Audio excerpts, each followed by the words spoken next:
Today we're going to be discussing a very juicy topic of self-love.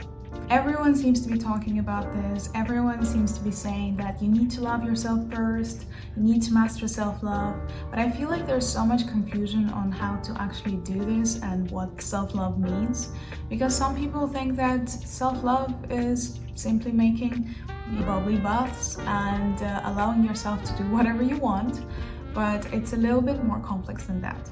So in this video, I'm going to give you my definition of self-love and also 3 practical ways how you can enhance that, how you can work on this skill because it's a skill like any others, and also assess yourself how much you love yourself currently and what you can work on in the future.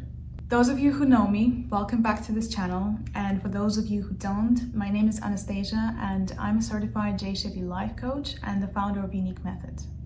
On this channel, we talk about personal development, spirituality, healing, and I share all the useful mental frameworks and practical tools that I've learned during my personal journey, during my work with clients, and in my training. So, without further ado, let's dive into this topic. What is self-love? I think it's important to start with the definition. I'm gonna borrow a definition that I read in one of the self-love books that really helped me shift my perspective on this subject. And if I'm gonna find the English translation of this book, I'm gonna link it in the description below. But I read it in Russian. The author is from Belarus, and in Russian it's called К себе нежно. So if you know this language, then you can understand. If not, it's translates to yourself gently. So, in this book, self-love is explained as the foundation of your life. It's something that's gonna give you a source of love, meaning, acceptance, and it's gonna be pivotal in your life. I love the metaphor that's used in this book. Imagine self-love being the bottom of the bucket. Imagine the bucket. If the bucket has a bottom, you can pour lots of love, external things into that bucket and they're all gonna stay. Then the love is gonna overflow and you would be able to share it with others. If the bucket is missing the bottom, then however much energy and love you put into it, it's never gonna be enough. And that's the same in life. You don't have the self-love. Even if you are in the most loving relationship with a partner who adores you, who loves you, who supports you, you're never going to be convinced that it's true. You're never going to be satisfied truly in your life. You're never going to be feeling like you are enough. So self-love, whether or not you're in a relationship, whether or not you are successful in life, self-love is the foundation.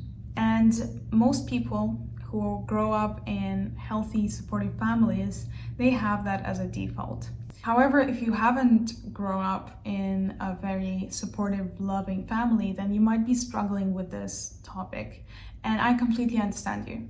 If I'm being honest, I've struggled with self-love most of my conscious life, for as long as I remembered myself. And that shifted only a couple of years ago. That's why this video is so important to me. And that's why I want to share with you that there are so many ways that you can work on that foundation and that you can build that skill. So even when you were a child, if you didn't get enough attention and love and recognition from your parents, and if you've struggled in relationships during your adult life, whether it's friendships or relationship with any people, romantic connections, then you might be missing self-love. And when you fix that, everything else just becomes much better. Now that we've covered the definition of self-love, let's talk about how you can improve it. And my number 1 suggestion on the list is words, because words matter. The way you speak to yourself matters so much. Most of my life, especially when I was in my teenage years and early 20s, I was very harsh with myself. I think I was the biggest critic of my life. The way I was talking to myself, it was just nasty. I don't even want to repeat what I was saying, but I struggled with that critical voice in my head. It would never shut up. Even if I achieved something great, and for example, I got into one of the 10 best universities in the world. I graduated from UCL in London, University College London, and master's program. When I got into that university, instead of celebrating, my imposter syndrome kicked in. And even though I got into that university fair and square, I passed all my exams, I graduated with a first-class degrees in my bachelor, I was very active writing academic papers, I just felt like an imposter. I compared myself to other on my course, and I was always saying that you're just not so bright, you're just not so smart. And that was hurting my self-esteem so much. I was hurting myself so much from just the way I was talking to me. You speak to yourself, it matters so much because that's the voice that matters the most. So one of the first things that I did when I worked on my self-love was first spotting how I talk to myself, and second is changing that narrative, changing that voice, literally making conscious effort to speak nicely to myself. Every time I would pass a mirror, I would try to smile back to myself and think of something nice. You can say something nice out loud. And for example, in the morning, you can start your day by saying, "Hey, good morning, beautiful. I love you. You're gonna have a great day today."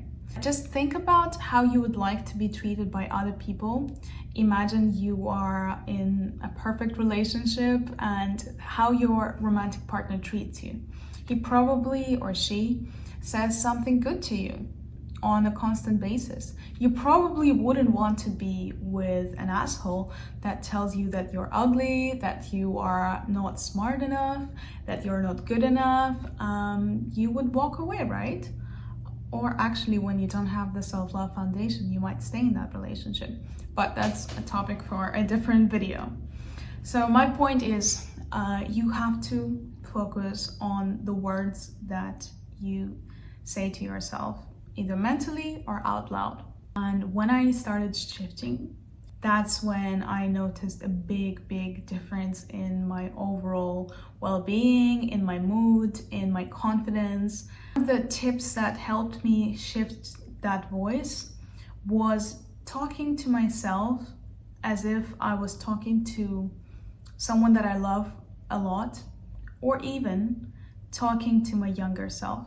So there's an exercise that you can do, and I really enjoy it, is you can put the picture of your baby self, look at her or him, and first identify how you feel. Like, do you get upset looking at that child? Do you feel love? What is it that you feel? That's actually going to be a very quick test how you can understand the level of healing that needs to be done. Because when you start looking at that child with love and protection and devotion, that's going to be a sign that you are healing a lot.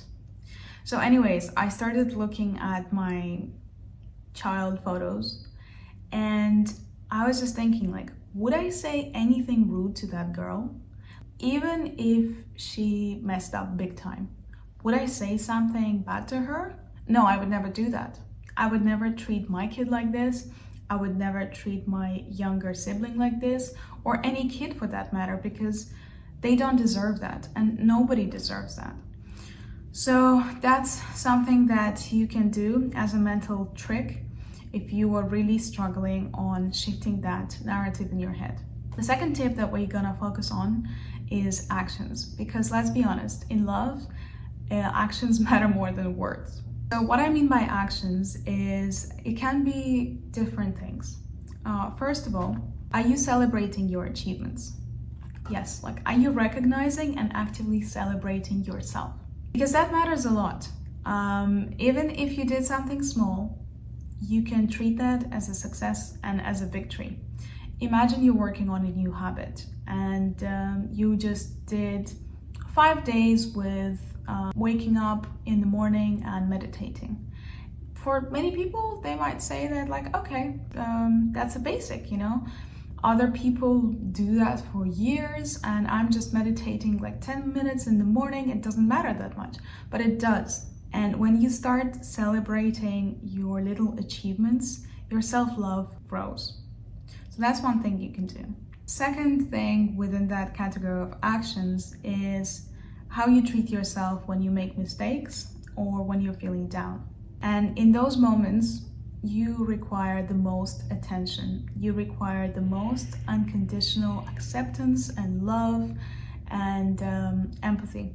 So try to be gentle with yourself when you make mistakes, and again, be a loving parent. It doesn't mean that you don't recognize the mistake and that you think that you are absolutely right and you're perfect and nothing that you do is bad, because sometimes, let's be honest, everyone makes mistakes and it's okay. Holding yourself accountable is another big thing about self-love, because you're looking at yourself objectively. You are able to recognize what you need to work on and what you can already be happy with, right? So self-love is also about looking at yourself objectively, taking accountability for your actions, and if you need to fix a mistake, fix it. But don't punish yourself for that. Don't be hard on yourself, you know? Just accept that you made a mistake, change your behavior and move on, you know? Practice self-forgiveness, especially on days when you need it the most. Another point in the category of actions is how you protect yourself. And protecting yourself means physical protection, like not to put yourself in danger, don't put harmful substances into your body, things like that. But it can also mean protecting yourself from toxic situations, from bad connections, and being able to walk away from things that no longer serve you. If you're interested in how to do this, I actually recorded a video on this and it's gonna be here in the suggested videos. You can go watch it if you haven't done that yet. Self-love is about accepting yourself for who you are. And I mean for who you are at your core. And to accept yourself, you have to first learn about yourself. You have to be curious about yourself. You have to go on a self-exploration mode and notice what it is that you like and what it is that you don't like, what matters to you, what are your values, what makes you happy, what makes you upset. You have to know yourself very well in order to accept who you are, and then understand that you are a unique human being and that it doesn't make any sense to compare your journey to anyone else's. Comparing yourself to people in the same group is just meaningless. It's gonna bring you more harm than do any better. Know yourself and accept yourself for who you are, with the full package, with all the crazy things that you love, with all the habits that you have, with all the likes and dislikes, and understand that you are never too much or too little. You're just perfect. You're perfect the way that you are. And if anyone tells you otherwise, then you should have a problem with them and you should distance yourself from those people. But your needs are perfectly healthy, your desires are perfectly healthy, and you are a beautiful, unique human being. Never forget that. Again, acceptance doesn't mean that you get lazy, that you cannot be disciplined, that you cannot work on certain traits of your personality or on your physical traits. You might want to be in a better shape, and you sign up for the gym and you adjust your eating patterns. But in that moment, it comes from love, not from hate. You don't say that, like, I hate my body right now, I can't be myself, I need to be someone else. No, you love yourself in your current state, but you recognize that you could be better, and you're willing to put in energy and become the better version of yourself. It's okay, and that's more than fine, you know, but it needs to come from the place of love. You need to be honest with yourself about everything, and I mean everything. Radical honesty is a skill that's gonna get you far in life. It's gonna allow you to live the life that's aligned with you. And finally, enjoy your company. You have to be comfortable on your own, And it doesn't mean that you are uncomfortable with other people or that you're socially awkward and avoidant, not at all. But you need to be able to spend some time on your own and enjoy that time. Because that's the biggest indicator of self-love that you can possibly have. How much time can you spend on your own without going crazy, you know? With me, for example, I love being on my own, and as an introvert, I always make up some time for just myself. I even sometimes take myself on a date, just doing something that I really enjoy and having something personal, like my personal space, my personal world. It's actually amazing because that in those moments when you give yourself time and you remove all the distractions and the external noise and other people, that's when you're going to learn so much about yourself, and you're going to have a real good quality time. I actually once went to Bali on a so-called honeymoon with myself. It was in 2023, and I just booked a trip to Bali for 2 weeks, all the hotels. I created a program for myself, and it was just amazing. Before that, I tried to go with like different people, and everything was just always not working out. I was just like, why not go alone? And that was honestly one of the best trips of my life, because when you're traveling solo, it's such a big adventure. You meet lots of people, you spend lots of time alone with your thoughts. You get into this really beautiful, creative mode and space. You're able to reflect on your life, and it's just amazing. And actually, this December, I booked another trip for myself. It's gonna be an amazing adventure, which I'm gonna cover on the channel later on, but I don't want to disclose the location yet, but it's very exciting. So if you've been looking for a sign to book that vacation and you can't find good company, then you are the good company that you need. Finally, just be who you are and really carry yourself in this world loud and proud. Don't try to be too little or too much. Just be yourself and don't try to pretend to be someone else. Embrace your unique style, your viewpoints on life, your tastes, your dislikes, everything about you. Learn every possible detail and love it. Because when you love and accept yourself, that's when other people are gonna fall in love with you as well. And if you are not everyone's cup of tea, that's okay as well.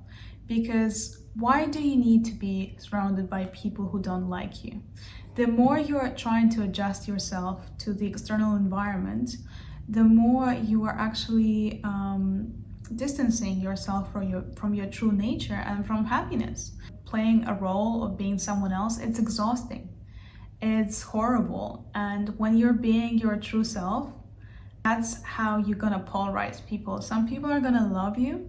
Some people are gonna be so magnetically attracted to you, and others are gonna think that, you're weird.